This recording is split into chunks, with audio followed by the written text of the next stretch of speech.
तो एंटिनो डूब रहा होता है और वो सोचता है कि मुझे नहीं मरना है इस तरीके से, कोई मुझे बचा लो आके। तभी दिखाते हैं कि एंटिनो को बचाने के लिए ड्यूक पानी में कूद जाता है और फिर वो एंटिनो को बचा के पानी से बाहर ले आता है और उसे बाहर लाके लिटा देता है और बोलता है चिल्ला के बहुत कि खुद को संभालो एंटिनो। तो एंटिनो खांस रहा होता है। फिर ड्यूक बोलता है कि भगवान के लिए तुम सीधा भी सोच रही थी कि ये सब करने से पहले तुम ऐसी चीज़ें कर कैसे सकती हो, तुमने बिना कुछ सोचे तुम लेक में कैसे कूद गई। और एंटिनो रो रहा होता है। तब एंटिनो सोचता है कि मुझे लगा कि मैं मौत को समझ गई हूँ। फिर ड्यूक बोलता है कि तुम एक मिनट भी ढंग से रह नहीं सकती हो क्योंकि तुम पागल वागल हो क्या। और ड्यूक थोड़ा सा लाइक ऐसे गुस्से में हो रहा है, तो इससे तो पता ही चल रहा है कि ड्यूक की लाइफ में क्या ही चल रहा होगा। फिर एंटिनो तब भी सोच रहा था लेकिन ये सब एक इल्यूजन ही था। और वो बोलती है एंटिनो कि मुझे लगा कि मैं सच्ची में मरने वाली हूँ। और फिर ड्यूक थोड़ा सा शॉक में लाइक देख रहा था एंटिनो को। एंटिनो दोबारा से बोलता है कि मुझे लगा कि मैं सच्ची में मरने ही वाली हूँ। एंटिनो को इस तरीके से रोते हुए देख कर तो वो बोलती है और तुम्हें लगता है कि जो इंसान मरने वाला है डूब रहा था, तुम उसे इस तरीके से डांटोगे। तब एंटिनो चिल्लाती हुई माई लेडी आती है और बोलती है कि ओ गॉड एंटिनो तुम ठीक तो हो ना, तुम ढंग से सांस तो ले रहे हो ना। तो एंटिनो बोलता है कि हाँ मैं सब ढंग से सांस ले रहा हूँ।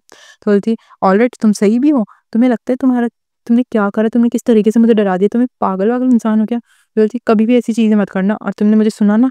तो एंटिनो बोलता है कि हाँ हाँ माफ़ करना मुझे। एंटिनो सोचता है कि क्या हुआ ये इस तरीके से मुझे क्यों देख रहा है मतलब, है ना। फिर ड्यूक मुंह मोड़ के वहाँ से चल जाता है और एंटिनो बोलती है कि थैंक यू मुझे बचाने के लिए। तब ड्यूक बोलता है कि अगली बार से ध्यान रखना। तब वो लेडी बोलती है कोई सच्ची में मरने ही वाला था लेकिन ये अभी भी एकदम रूड होके बातें कर रहा है, इतना हार्टलेस पर्सन हो कैसे सकता ही है। फिर दिखाते हैं कि ड्यूक अपने मेंशन आ चुका है वापस और एक इंसान से बोलता है कि ड्यूक आप इतने भीगे हुए कैसे हो उंदरे की तरह। तो वो कुछ नहीं बोलता, ड्यूक वहाँ से जा रहा होता है। वो कुछ सोच रहा होता है, वो सोचता है कि जब एंटिनो रोती हुई बोल रही थी कि मैं सच्चे में मरने वाली हूँ, तो एंटिनो को सोचता है कि तब ड्यूक सोचता है कि ये ऐसी कैसी फीलिंग थी ये। फिर दिखाते हैं क्राउन प्रिंसेस के पैलेस में। तो क्राउन प्रिंसेस बोलती है कि तुमने आर्टिस्ट नायदा एरोसा को मना थोड़ी ना करा उसकी पेंटिंग के पेमेंट देने के लिए।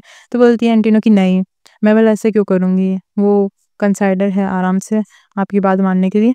और एब्रम हेंथेनम भी अपनी एक्टिव पेंटिंग पे काम कर रहा है। तब क्राउन प्रिंसेस बोलती है कि सुन के अच्छा लगा कि तुम अच्छा काम कर रहे हो एंटिनो। तो एंटिनो बोलता है कि जैसा आप उम्मीद रखी मैं वैसे ही काम कर रहा हूँ। तो बोलती है क्राउन प्रिंसेस कि बहुत बढ़िया एंटिनो, लेकिन मुझे तुमसे एक चीज़ पूछनी है। तो एंटिनो बोलता है हाँ पूछो। जो डेलीगेशन आने वाला है रेपोलियन एम्पायर से वो जल्दी ही यहाँ पे आने वाला है। तब एंटिनो सोचता है कि रेपोलियन डेलीगेशन, हाँ तो अच्छा लगता है कि आ ही गया फाइनली। जो सब मेल लीड है वो अपनी एंट्री करने ही वाला है। तो वो बोलती है कि एक बैंक्वेट जल्दी ही हम करेंगे, तो वो तब आएंगे और एंटिनो तुम भी अटेंड करोगे गेस्ट बन के, वो भी रोजिला के साथ। तब एंटिनो भी लाइक क्या मतलब तुम चाहती हो कि मैं बैंक्वेट पे आऊँ रोजिला के साथ, मतलब सब इतना उत्सुकता क्यों है भाई मुझे और उसे एक साथ देखने में। तब एंटिनो भी लाइक हंस हंस के बोलता है यार हाइनेस मैं बहुत ही सम्मान करता हूँ लेकिन मेरे जैसे छोटा मोटा सर्वेंट क्या ही करेगा, मतलब मैं कोई चीज़ें बिगाड़ दिया, कोई मिसअंडरस्टैंडिंग हो गई तो। तब कौन प्रिंसेस बोलते हैं देख के तो यही लगता है लेकिन कोई बात नहीं सिचुएशन में समझ जाऊंगी। फिर एंटिनो बोलता ठीक है थैंक यू आपकी अंडरस्टैंडिंग के लिए योर हाइनेस, और मैं आपका बहुत ही सम्मान करता हूँ। तब क्राउन प्रिंसेस फिर बोलती है ठीक है तो फिर तुम रोजिला के साथ आना, या फिर रोजिला भी अकेली आएगी तो भी चल जाएगा। अब वैसे सच कहूँ तो मुझे ये सब सुन के अच्छा नहीं लगा क्योंकि एक तरीके से इसकी डिसरिस्पेक्ट ही है। तब एंटिनो बोलता है ओह कम ऑन ऐसा कुछ ही नहीं है, आपको इसकी टेंशन लेने की ज़रूरत नहीं है, रोजिला भी एक सेकंड थॉट है, वो आ जाइए आराम से कोई दिक्कत नहीं है। तो क्राउन प्रिंसेस बोलती है क्या मैं कुछ ज़्यादा ही पूछ रही हूँ तुमसे दोबारा, मैं सिर्फ एंटिनो और रोजिला तुम दोनों को ढंग से ट्रीट करना चाहती हूँ। मैं वैसे हमेशा अकेली रही हूँ, मुझे लगता है कि मुझे अब आगे भी अकेले ही रहना पड़ेगा पेंटिंग को देखते हुए, एक बेरहम ज़िंदगी निकालनी पड़ेगी। तो एंटिनो भी लाइक ठीक है ये सब काफ़ी है, मैं बात करूँगा रोजिला से इस बारे में। फिर एंटिनो ये सब बातें सोच के बाहर आ रहा होता है। तब उसे कोई बोलता है कि अच्छा तुम यहाँ पे क्राउन प्रिंसेस से मिलने आए हो। तो फिर वो देखती है क्राउन प्रिंस अच्छा, फिर वो बोलती है कि मैं आप हिज हाइनेस को ग्रीट करती हूँ, है ना। तो बोलती है तो क्राउन प्रिंस बोलता है ये काफ़ी रूड हो यहाँ पे आने के बाद तुम। और वैसे भी तुम्हें पता ही है, मुझे तुम्हारे कुछ सीक्रेट्स पता है, तो एटलीस्ट तुम्हें क्राउन प्रिंसेस के सामने बहुत प्यार से रहना होगा। तो बोलती है हाँ हाँ, लेकिन एक मेरे जैसे छोटे सर्वेंट हो उसकी लीव लेनी चाहिए। तो बोलता वैसे देखा जाए तो तुम्हें पता है कि यहाँ पे रैमफोर्न ब्लड लाइन भी आने वाली है, जो कि जिनकी बॉडी बहुत ही नेचुरल फ्रेग्रेंस के साथ रहती है। तो एंटीना भी है क्या, कौन ब्लड लाइन, किसकी फ्रेग्रेंस, किस तरह की बकवास कर रहा है कि आखिरकार ये इंसान। तब एंटीना बोलता है उससे कि तुम क्या पूछ रहे हो। तब क्राउन प्रिंस बोलता है कि तो तुम्हें सच्ची में नहीं पता खुद के बारे में। तो बोलती है अब क्या है। तो फिर क्राउन प्रिंस बोलता है वैसे देखा जाए तो वैसे रिसेंटली जो सेंट था, क्योंकि मैंने सुना है कि तुम एक्चुअली में खून के रिश्ते से नहीं हो, हैंसिक बेनोरिया फैमिली से। तो ऐसा केस है, तो तुम्हें क्या लगता है तुम्हारे रियल पेरेंट्स कौन होंगे। तब एंटीना बोलता है कि वैसे नहीं पता, लेकिन मेरी मदर है जो मर चुकी है बहुत जल्दी, और मेरे को उनके बारे में उन्होंने मेरे को किसी के बारे में नहीं बताया। तो तुम मुझसे एक्सपेक्ट करती हो कि मैं तुम्हें बैकग्राउंड कैरेक्टर बताऊंगी अपनी ज़िंदगी का। तब क्राउन प्रिंस बोलता है ठीक है, फिर देखते हैं कि ये एक अच्छा चांस होगा फाइंड करने का कि डेलीगेशन तुम्हारी ब्लड लाइन है या नहीं। तब पीछे से एक इंसान भागता हुआ आता है, क्राउन प्रिंस अच्छा आप यहाँ पे हो। तो फिर बोलता है कि हमारे साथ जल्दी आइए क्योंकि डेलीगेशन एक्चुअली कैस्टल गेट तक पहुँच चुके हैं। तब क्राउन प्रिंस बोलता है ठीक है फिर मैं आता हूँ अभी, लेकिन मैं क्या बोल रहा था। और देखता है कि एंटीना भाग रहा था एकदम तेज। तब क्राउन प्रिंस बोले कि इतना इतना तेज। तो बोलता चलो चलो। तो बोलता हाँ आ रहा हूँ। तब क्राउन प्रिंस लाइक वैसे मैं यहाँ पे आया था तुम्हें कुछ एडवाइस देने के लिए, लेकिन तुमने खुद को कंट्रोल करना नहीं सीखा है, और सीख लोगे तो बढ़िया रहेगा तुम्हारे लिए, वरना तुम्हें बहुत ही हार्ड टाइम से गुजरना पड़ेगा। फिर दिखाते हैं एंजेंद्रो को, जो कि बोलता है मेरा नाम एंजेंद्रो है और मैं ड्यूक का सबसे क्लोजेस्ट सेक्रेटरी हूँ। ड्यूक हमेशा ज़्यादा काम मुझे ही बताते हैं, लेकिन रिसेंटली ये बहुत ही अजीब बर्ताव कर रहे हैं। मतलब तुम समझो कैसे कैसे अजीब बर्ताव कर रही है, खुद में बड़बड़ाते रहता है और ना मुझे कुछ कहता है, जैसे कि अभी भी देख लो। तब ड्यूक बोलता है नहीं ये नहीं हो सकता। फिर ड्यूक चिल्ला के बोलता है कि लेकिन फिर क्यों वो बार बार। और तभी वो बोलता है एंजेंद्रो कि लगता है ये बहुत ही ज़्यादा स्ट्रेस में है काम की वजह से, लेकिन अच्छा होगा इस समय वो ना ही। तभी ड्यूक बोलता है एंजेंद्रो एंटिनो को बुलाओ, है ना। तब एंजेंद्रो सोचता बेचारा एंटिनो। फिर दिखाते हैं एंटिनो आके बोलता है कि मैं एंटिनो। फिर ड्यूक बोलता है कि ठीक है अंदर आओ। तो एंटिनो बोलता है ड्यूक आपने मुझे बुलाया। और फिर एंटिनो सोचता है कि मुझे क्यों ही बुलाया अचानक से, हमारी लड़ाई होने के बाद क्या ही दिक्कत है। ड्यूक बोलता है कि मेरे पास एक क्वेश्चन है जो कि तुम्हारी बहन रोजेला के ऊपर है। क्या उसका कोई लवर है जिसको उसने प्रॉमिस करा है कि वो उसके साथ फ्यूचर में रहेगी। तो एंटिनो भी लाइक क्वेश्चन में चल जाता है कि क्या चल रहा है। फिर पूछता है कि आपने क्यों पूछा ये। तब ड्यूक बोलता है क्यों, क्योंकि मैं इंटरेस्टेड हूँ। तब एंटिनो अच्छा अच्छा मुझे लगा कि आप कोई सीरियस बात बोल रहे होगे। अच्छा आप इंटरेस्टेड हो किस में। एक मिनट। फिर एंटिनो जोर से चिल्ला के बोलता है इंटरेस्टेड। तब वो बोलता है क्यों इतना शॉक क्यों हो रहे हो, ये तो बहुत नेचुरल है ना एक मैन और एक वुमेन के लिए फीलिंग डेवलप करना एक दूसरे के लिए। तब एंटिनो बोलता है कि हाँ वैसे है तो सच, लेकिन तब ये बोलता है कि क्या रोज़ेला का लवर है या नहीं। तो वो बोलता है नहीं नहीं वो अलाउ नहीं है। तब ड्यूक बोलता है कि अगर मैं उसे पूछूंगा कि उसके पास है नहीं और तुमने कहा कि वो अलाउ नहीं है, क्योंकि फिर एंटिनो सोचता है क्योंकि मुझे पता है कि ये स्टोरी किस तरीके से एंड होएगी, तो हमें कभी भी एक साथ नहीं होना चाहिए। तब फिर एंटिनो बोलता है कि मेरा मतलब है कि रोज़ेला के पास है एक लवर, है ना।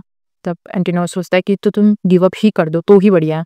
फिर एंटिनो बोलता है कि ड्यूक बोलता है लवर, तुम कहते हो कि के पास उसका सो कॉल्ड लवर है जो कि उसके लिए स्टोर भी नहीं कर रहा है, अपने बिलव्ड को इस तरीके से सारे रास्तों से गुजरता हुआ देख रहा है और वो डेप्थ में बहता ही जा रहा है, उसे उसके घर से बाहर निकाल दिया और विंडो उसके पीछे बढ़ रहा है। तब भी ऐसा कौन सा लवर है उसका, क्या फिर वो सच्चे में लवर कहला जा सकता है। तो फिर एंटिनो बोलता है एक्चुअली वो इसलिए ऐसा कर रहा है क्योंकि वो बहुत दूर रहता है और रिगार्डलेस वो लवर तो लवर ही रहेगा।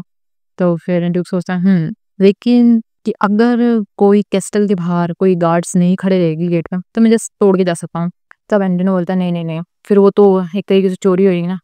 तो फिर वो बोलता है वैसे भी कुछ भी रोज़ेला को कोई इंटेंशन नहीं है कि वो किसी और से मिले, जबकि उसके पास उसका लवर है, मतलब नहीं वो नहीं मिल सकती। तो ड्यूक बोलता है कि तो स्ट्रेंज है। तो फिर एंटिनो बोलता है क्या। फिर ड्यूक इतराता हुआ बोलता है कि किसी मेरे जैसे के लिए जिसके पास किसी चीज़ की कमी नहीं है, ना उसका बैकग्राउंड में कमी है और ना ही उसकी वेल्थ में कमी। तो एंटिनो ऐसे तगड़े तरीके से उसकी बात सुन रहा था। फिर ड्यूक बोलता है और वैसे भी वो क्यों ही मना करेगी इन सबको सोचने के बाद। तो फिर एंटीना सोचता है कि मुझे लगता है मुझे यहाँ से भाग जाना चाहिए, ये सच्ची में पागल हो चुका है, इसको कोई बीमारी है शायद से। और फिर बोलते कि अब क्या? तो वो बोलता है ड्यूक कि वो कोई और रीज़न है क्या इसकी वजह से? तब एंटोनियो एक-एक स्टेप पीछे चल रहा होता है और वो बोलता है कि क्या? एक दूसरा रीज़न इसके अलावा क्या रीज़न? कोई रीज़न नहीं है। तो फिर ड्यूक बोलता है कि उस तरीके का रीज़न बहुत ही इन्फॉर्मल स्पीच की तरह है। तो फिर ड्यूक बोलता है अच्छा ठीक है।